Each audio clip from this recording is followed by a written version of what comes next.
What's good, my people? Back again with another one and another one and another one. Just kidding. Yeah, I want to come on. We're going to get right into it. I want to talk about how your governments are weaponizing mass immigration. Yeah, a lot of these immigrants that are coming in now, they're getting salaries, $84,000 a year. They're getting benefits. They're getting all sorts of perks, enticing them to come in. Now, that is a sign of a failed society. They're not bringing them in just for the cheap labor. They're bringing them in to bring more noise, more conflicts with the people, because that's what they do. It's one of their strategies. They're causing confusion. You know, they're bringing all these people from all over the place that are coming here and are, let's be honest, these are bottom tier. Just like the first Europeans that came here, these are not top tier immigrants, they're bottom tiers.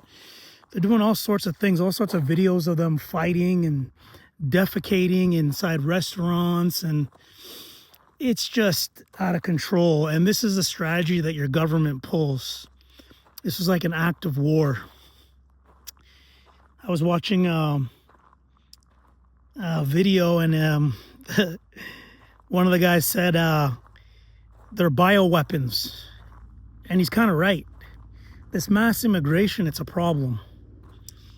They're also the government's getting these immigrants to perform acts for the government, i.e. surveillance, gang stalking, all sorts of issues and problems amongst the citizens of the country. It's an issue. People don't like it.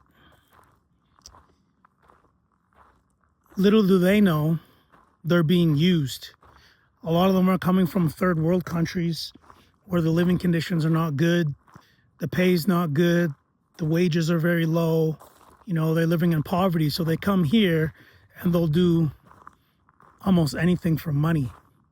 Like I said, they're getting salaries, $84,000 a year to do nothing. They're getting benefits, health benefits. They're getting all sorts of perks, housing. And all of this is done as an act of war from your government against its own citizens, because that's how desperate and hurting these leaders are now, because they've all been exposed. They don't care. They don't care about these immigrants they're bringing in. They're weaponizing them. They don't care about the citizens or the families that have been living here for generations, the indigenous people. We all know how that goes. But essentially, the same war tactics they were using on the indigenous peoples when they first came here during colonization, now they're colonizing everybody with it. So now everybody's in the same boat, so to speak. And it's terrible, it's horrible, it's come to this, but these are all acts of war. These are all psychological operations. And now they're, creating all these new issues now. And these new immigrants are coming in and they're claiming racism, right? PSYOP. See, it's all being PSYOP. They create chaos. They create a reaction. Then they create a solution. So they control everything, because this is all about control. And everybody should be concerned when your government is performing acts of war against you. Everyone should be concerned when you're living in a police state, because it's wrong, and you should be speaking against it because it's wrong and it's a violation of your human rights and your privacy. But yeah, the government is essentially turning these immigrants into gang stalkers. They're going to be surveilling people over things as simple as Facebook posts. It's getting really bad out here, guys, and it's going to get worse.